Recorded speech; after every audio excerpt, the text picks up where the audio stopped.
a lot. How you came to the country and how you were able to progress to where you are today. So, if you don't mind, and you can start from how you came to the country with your UK Ghana nurse becoming UK nurse.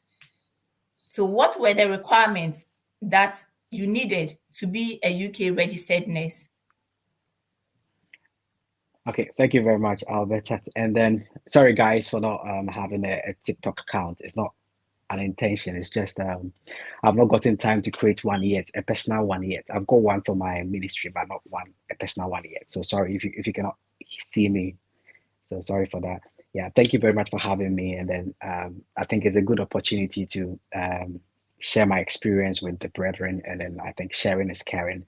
So to start with, I'm a Ghanaian, and then I grew up in Ghana. I've spent most of my lifetime in Ghana so far. So to start with, I graduated from Valley View University with bachelor's in nursing, and then did my licensure and got my PIN with the Ghana NMC. And then after that, I did my rotation. So I went through the normal things that every Ghanaian graduate goes through in Ghana. And then after that, I think one of the motivating factors that made me think outside of traveling outside was that around that time there wasn't any credibility, there wasn't any assurance of being posted when you are a graduate nurse from a private university. So right after the licensure with my friends, I had some friends, we started thinking outside, applying to schools outside, and then trying to look at how things can go. It never came to mind that there was any opportunity like this, like traveling outside to be a nurse outside. It never came to mind, and no one had actually looked for it. It was a far-fetched dream for us until a family friend who I was trying to get in touch with to help me pay my fees to do a master's in UK, told me that he's seen some people coming from Caribbean and some African countries coming to UK to be nurses in the NHS. I'd never heard of NHS, so I went online and searched what NHS was, and then after looking at several websites, I saw that yes, it's true. Nurses can travel, can study outside and then work in UK. So I started looking at the requirements. So the requirements were that you need to have graduated and got registered in your home country. That was the first requirement, and then after that, you needed to prove your English language proficiency, because the language in UK is English, obviously. So you need to be conversant and then prove to a certain standard before you can get registered. So at that time, the whole thing about overseas recruitment was quite new in Ghana. So there was one option that was we thought was easy to use, which was the Evidence 2. Evidence 2 was to prove with your certificate that you've studied in English. We tried that, but then in the long run, the NMC rejected it because they said, yes, we've studied and we've been taught in school in English, but then there wasn't any evidence that when we went to the clinicals, we used English throughout. So it was just thrown away. So we had to now run back to IELTS. So I had to learn IELTS on my own. There weren't much classes, as I can see. There are some classes in Ghana now. There weren't much classes in Ghana to study your IELTS. So I had to learn the IELTS, and I had to do the CBT, the computer-based test, which is the first proficiency test for the UK NMC. And so I wrote that and then did IELTS, and then paid a registration fee to the UK NMC to process my documents. Those days, it wasn't as easy as now. You had to go to your university, collect your transcript, and let your university post it physically to the UK NMC. And the Ghana NMC had to do the verification. The verification was also done physically. They had to post actual documents via DHL to the UK NMC. So the three main things that I did, the main things that I did was the IELTS, getting the right band, and then sitting for the CBT, and also doing the Ghana NMC international verification, where they told the UK NMC that yes, I'm registered in Ghana. I don't know if Okay. that answers the question. If there's anything I Yes. missed out, you Yes. can point it out to me. Thank you. Okay, so after all the registration and everything, how were you able to connect to jobs in the UK? Yeah, so in those times, there were several agencies who were willing to take us. Even before passing IELTS, I remember I had about three job offers. Even before passing the IELTS, I had three job offers who were, I was kind of, were all on me. They wanted me, some from the NHS. My main focus from the NHS at that time, and I had some few offers from the care homes as well. So I had several agencies who were willing to help, and then at the end, I chose one of them, and I used that to travel to the UK. Yeah. So how was the traveling arrangements like? Are you the one who bought your own tickets? Did you have to look for your own accommodation here, or how was it like? So it was really easy once you got your all the requirements, you got your CBT, your IELTS, and everything sorted. In those times, we had something called decision letter. Once the NMC was happy with your CBT and your IELTS and all your documents, they issued decision letter. So once you had that decision letter, it was very smooth. The agency paid my flight, paid my application visa application fees, and then gave me 3 months free accommodation, Wow. and were willing to also pay for my OSCE as well. Yeah, so it was really good at that time. I don't know if it is the same now, but I think because of the red list, it might be different today. But in those times, that's how it went on. Yeah, Oh wow, that was nice then. Okay, yeah, so after getting into the country, how was the UK nursing like? Because it was your first time. yeah. So um, it was kind of I wasn't it was what I wasn't expecting. Okay, I didn't expect that. That's what I'll put it, because in Ghana, generally as a general nurse, you are trained to work on the ward, but my first post was in the care home.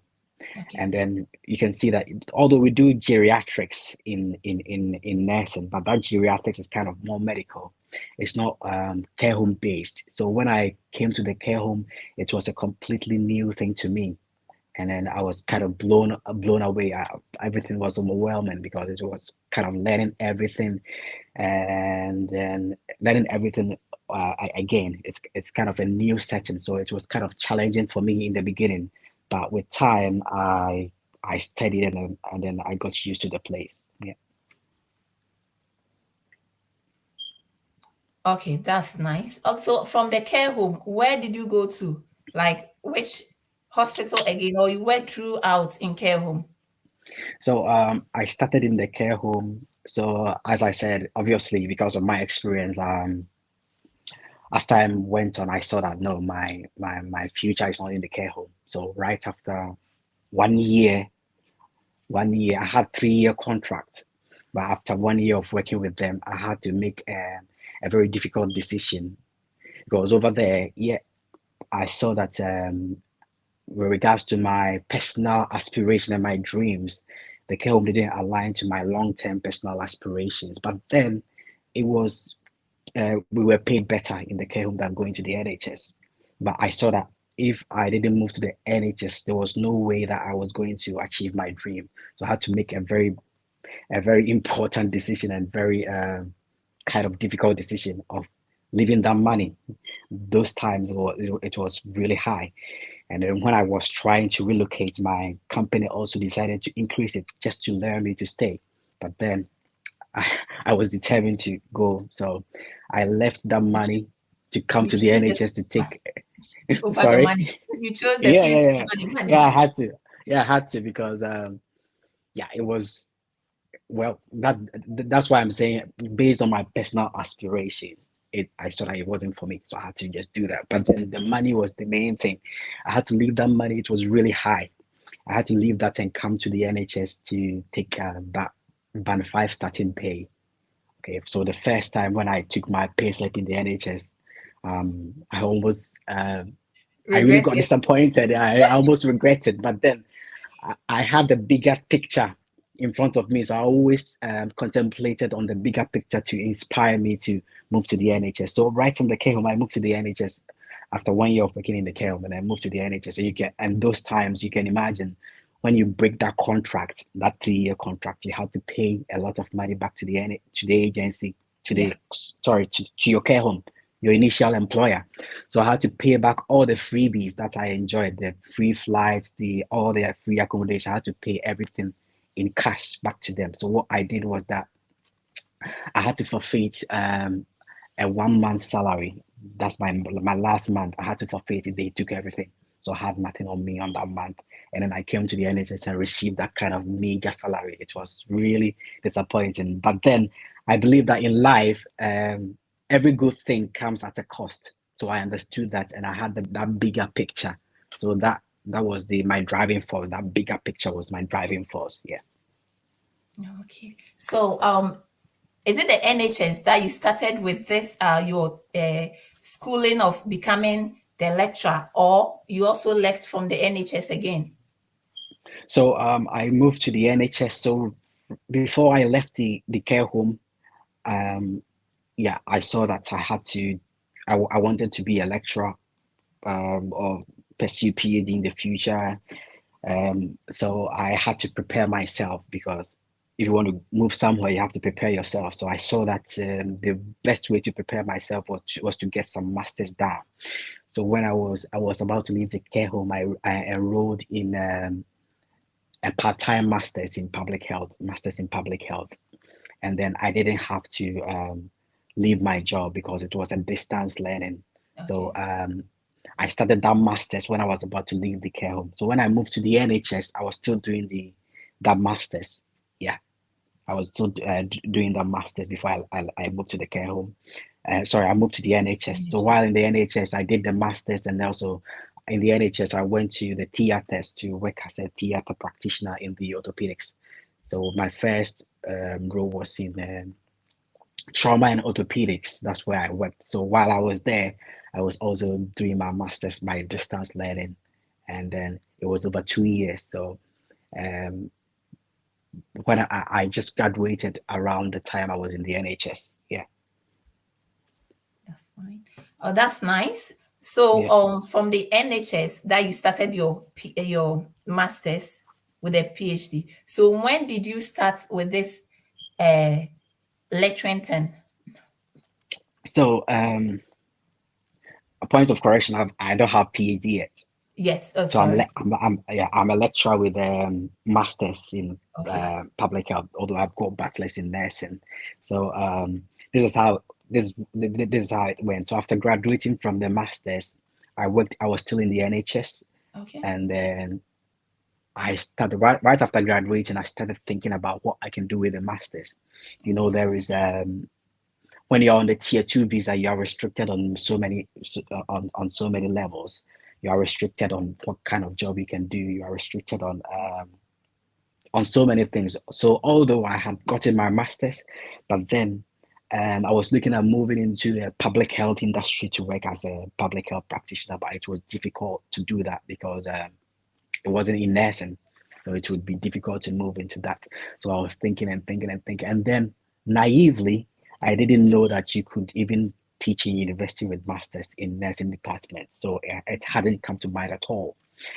And so while I was there, at some point in time, I moved to the private hospital as well to work in the elective orthopedics after gathering some experience in the NHS. So I moved to the private as well. So all this while, I was just reading and looking around to find ways I can utilize my masters. Right.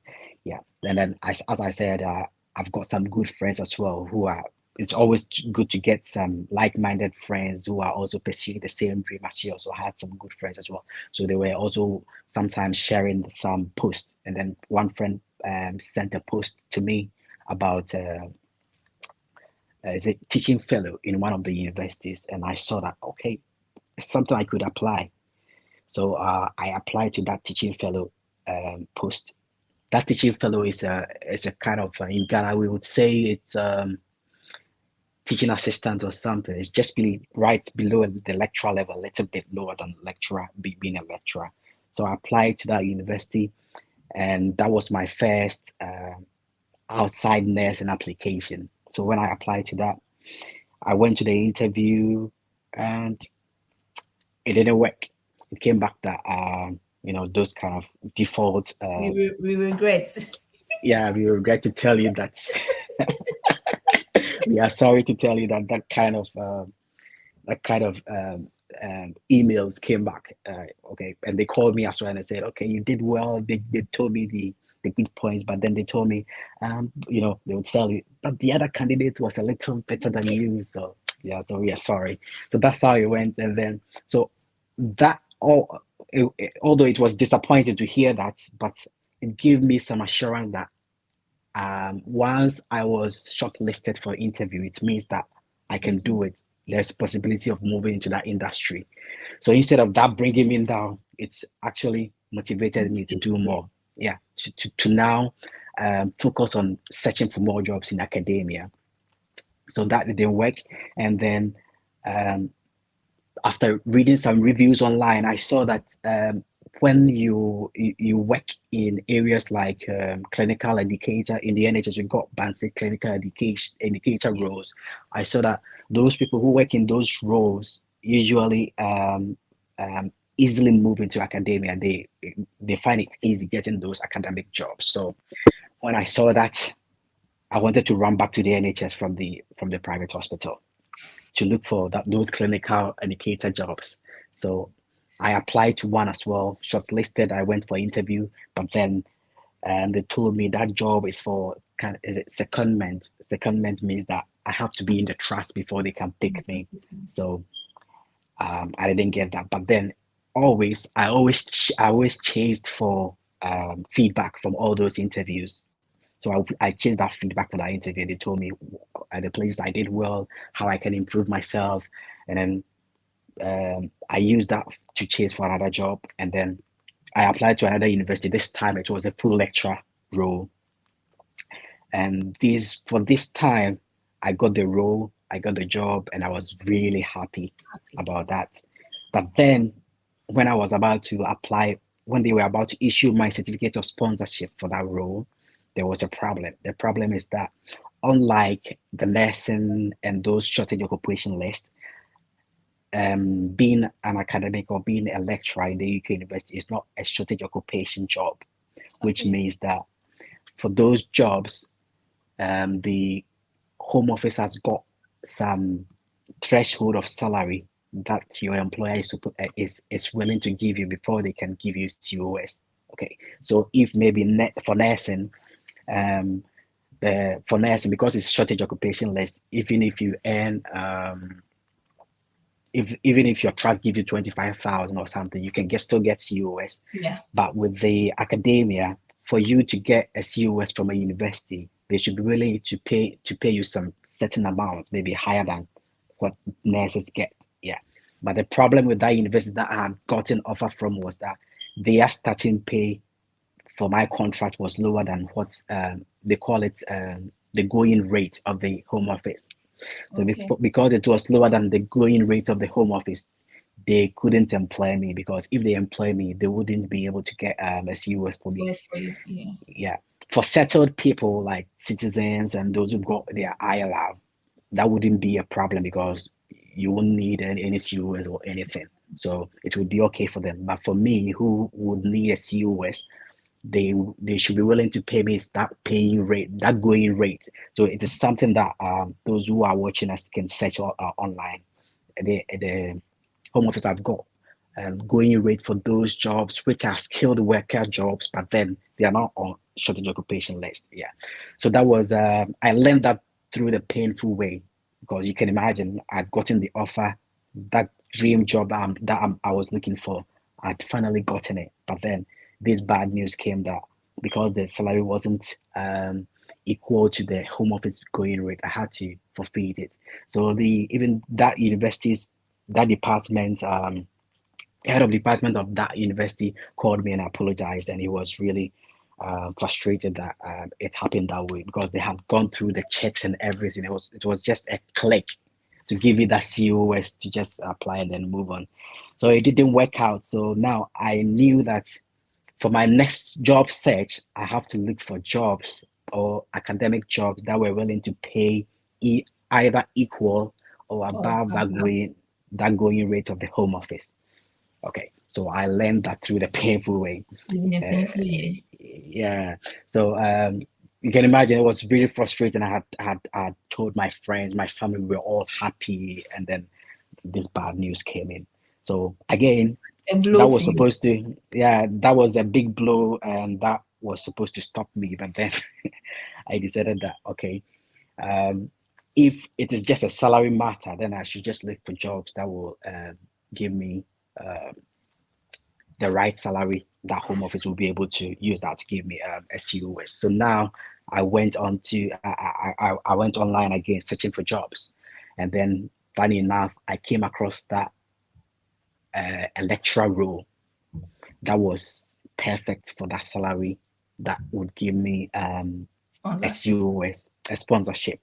But then the downside was that it was the same university who rejected me for um, the teaching fellow. Oh, Okay, okay. so So now they so even employ you for something better. yeah, but as of then, I was contemplating because this same university rejected me for a grade seven, we call it grade seven role in academia, and now I want to apply for a grade eight. How would you think? Do you think they will pick you for grade eight if they had rejected you for grade seven? So that was the dilemma for me that these same people rejected me for or told me um, they gave me that email, that cold email. We are sorry for grade seven in teaching fellow, and now I was going for a full lecturer role with the same university. So that was a big thing I was thinking about. Should I apply or not apply? Should I apply or not apply? What if I apply and they send the same email again? This one it would devastate me. I would be devastated, and then maybe I wouldn't be able to pick myself up again. Yeah. So I thought of avoiding that kind of humiliation. But then something came up that no, just try again. Although it's grade seven, which is higher than what you were rejected for, but you never know. And then one motivating thing that I take along in life is that once that opportunity doesn't demand much money that I cannot afford, I'll go for it. For instance, if there is a job role and then there's no application fee, it's just a matter of you spending some hours filling the form, I'll do it because I believe that I'm just using my time because that same 1 hour that I'm using to fill the form, I would have I could have wasted it on maybe Netflix series or something. So why not use it for that bigger picture that you want to use it for? So that motivated me that okay, just try it, just do it because there's no application fee for this, so just try it again. So I reluctantly applied for this, and then I applied, and lo and behold, they contacted me and then um, shortlisted me for interview. And then in the interview letter, I saw that two of the panel members in the first interview were there, the same names. I said, "Oh no, these people again." Then they're going to tell me the same thing, aren't they? So I still motivated myself. Let me just do it. Okay. So I did it and went for the interview. I knew the routine. So in the interview, they would tell you to do a micro lecture. Micro lecture means you kind of lecture within 10 minutes. Okay. So they will tell you maybe prepare a lecture in 10 minutes for undergraduate students. Some universities would give you the topic, and some would just let you choose your own topic. So you create a PowerPoint and you deliver. So the interview has got two sections. The first section is doing the micro lecture to a panel of people. And this time, sometimes some university would have some lecturers in that room, and they'll have some cross section of students as well inside the room, just to assess you whether you can really teach. Yeah. So I had come for the teaching fellow interview, so I knew the routine a little bit. So I did it. I did my micro lecture, and then the second phase of the interview would be to meet the head of department, those big people in the department, and that's where they will ask you questions and those kind of things, like that normal interview things that we know of. So I went into the room, met the same people. Two of them, as I said, were part of the other interview. I don't know if they remembered me or not, but then I just try to ignore that kind of thing so that it wouldn't disturb me. And then so I went through the interview and everything. It was normal. I thought they would ask the same question they asked in the teaching fellow, but the questions in this one were quite different. They were not what one of the previous ones came in the actual lecturer interview. So the questions were very different, and then when that really slightly demotivated me when I was in the interview room because I had practiced, went online, and then kind of researched on the teaching fellow interview questions. So I thought if You're the going same to pour questions it down came, for them. yeah, I was going to just kill them with my answers. But then, unfortunately, they were different. So I was kind of not sure if I would get it. And I left the room, sitting in the train, coming back home with kind of hope lost because I thought, well, it's the same people who saw me. I didn't believe that I did well because I had raised my expectations too high. So I didn't believe that I did well. That's what I believed in because I thought the same people met me in the first one, so they would say, "Oh, this guy again. Let's send him the same template." So I wasn't sure of myself. So This while I is was in the cheating train again. coming back home, while I was in the train coming back home, I was still online looking for other jobs. Actually, I was It's like online. writing So IELTS. yeah, exactly. After You'll the be paper, looking you for just look for the next day. you'll be looking for another date, isn't it? Yeah, it's the same thing. So I was looking for another job, looking online, jobsac.com, and there other jobs because I didn't want to put my mind too much on it so that I would be disappointed. So and the next day, they said they were doing the interview for 2 days. So it's quite also kind of discouraged me because I thought it would be very competitive if they are doing that interview for 2 days. It means so many A lot people have of people applied for that apply. job. And then, yeah, so I thought, wow, then this interview would be very competitive. So they said they would call me the next day. The next day by 6 p.m. they had not called me. So when I was in the bus from work, they called me and then the same voice that gave me that Bad negative news. that bad news in the first interview. Then am I speaking to yeah, those formal things. Thanks for coming for the interview and so on. Then there was a little pause and they said, but we are happy.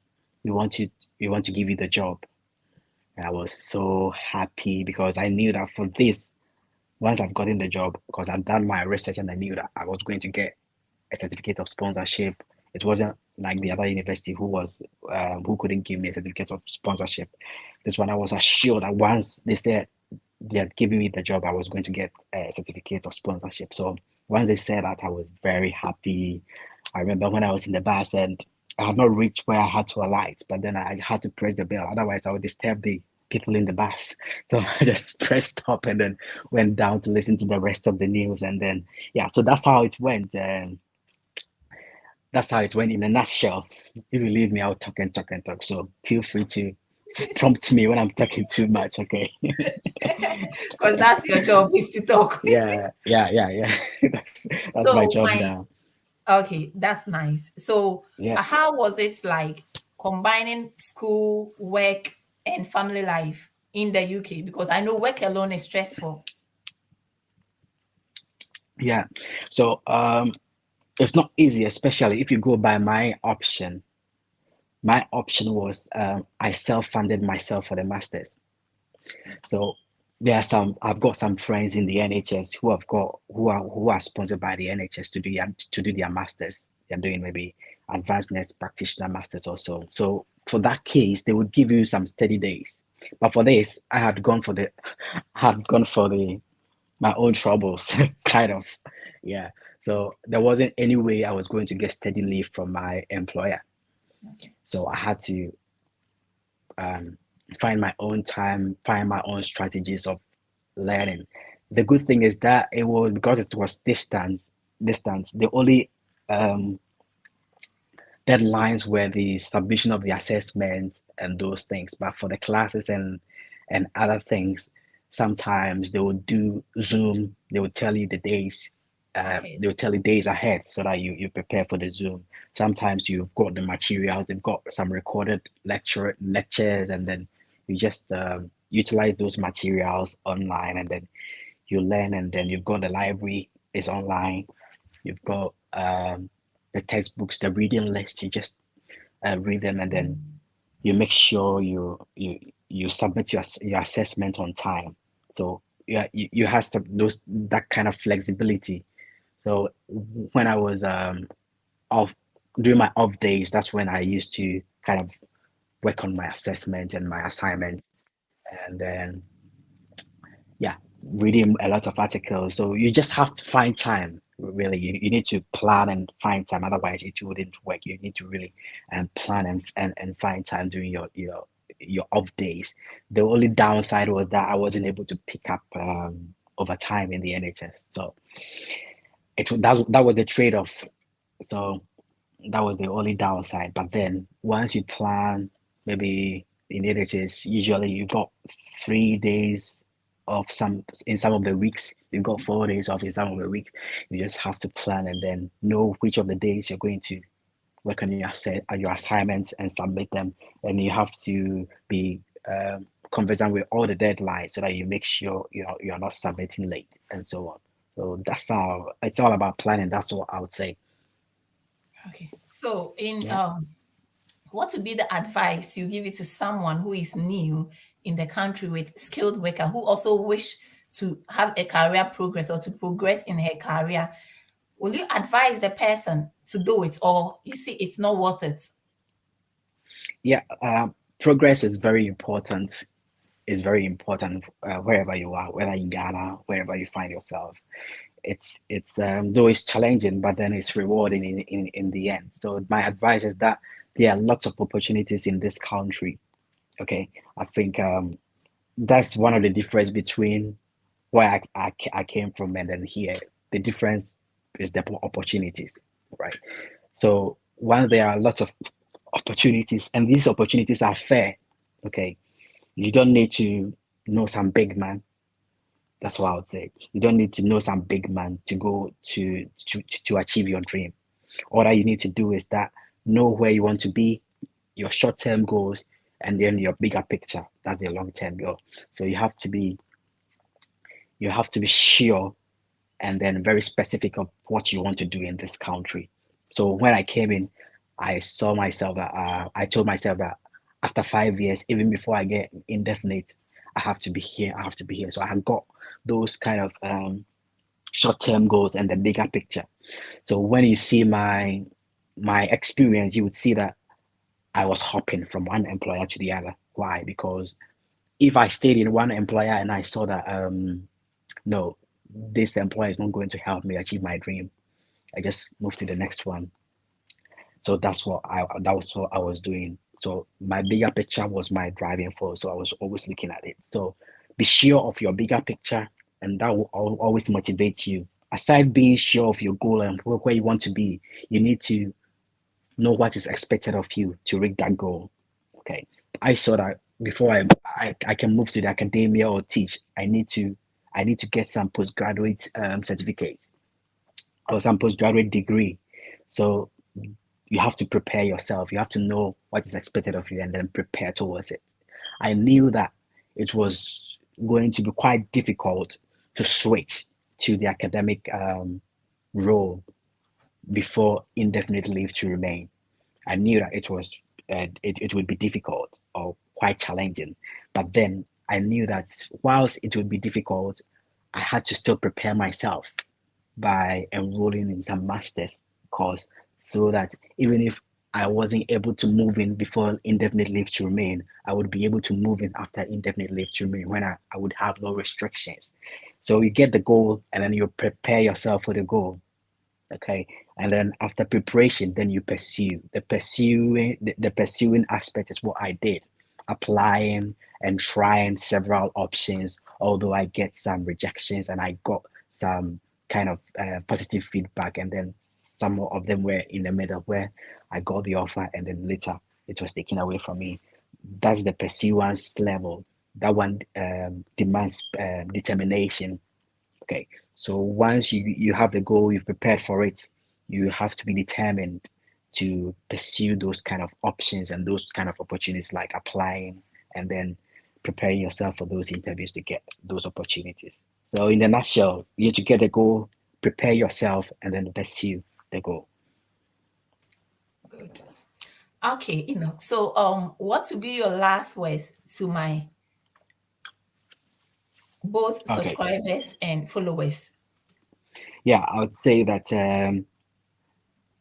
not, we should all have some kind of ambitious dreams. Okay, you have to, regardless of what level you are, wherever you find yourself, what situation you find yourself. Dreaming doesn't cost anything. You just have to dream. You have to dream big, big as you can. That's what I would say. Dream big as you can. But then get it at the back of your head that nothing good comes easy. Okay. So whenever I am faced with challenge, what I try to use to motivate myself is that once I'm facing challenge because of this goal, it means that that goal is good. But if I'm not facing any challenge, it means that it's not that kind of Not worth it. it's not worth it. Yeah, that's what I would say. So whenever, yeah, I'm facing the challenge, I say that I say to myself that yes, I'm facing the challenge because what I'm pursuing is good. Okay, so nothing good comes easy. If it were easy, it wouldn't be um, it wouldn't be that kind of it wouldn't be something everybody would be dreaming of. For instance, if you take something like gold, I always say that gold is gold, or gold is very precious because it's not easy to find. Yeah. If it were easy to find, it would cease to be gold. If everyone had gold in their house now, in their houses now, it would cease to gold. It would cease to be gold because the value would go down. Yeah. All right. Yeah. So once it's not easy to find, then it becomes more expensive and then more precious. So every good thing in life that is not easy to achieve is good. So when you want to achieve something good, you should expect some challenges. When you have this thing at the back of your head, it will always propel you to move on to achieve your dream. So if I've been able to um, move from to go into academia with masters, which is, well, I know some Ghanaians who are there, but we are not that much. If I've been able to achieve that, anybody can do it. It just needs some. You just need uh, some planning, Motivation. motivation, preparing yourself, and then determination. That's what I would say. And then be willing to face some challenges as well. Don't let anything bring you down. Yeah, Thank you so much for you're welcome. being our guest tonight. So now I'm going to end the YouTube live. Then it's going to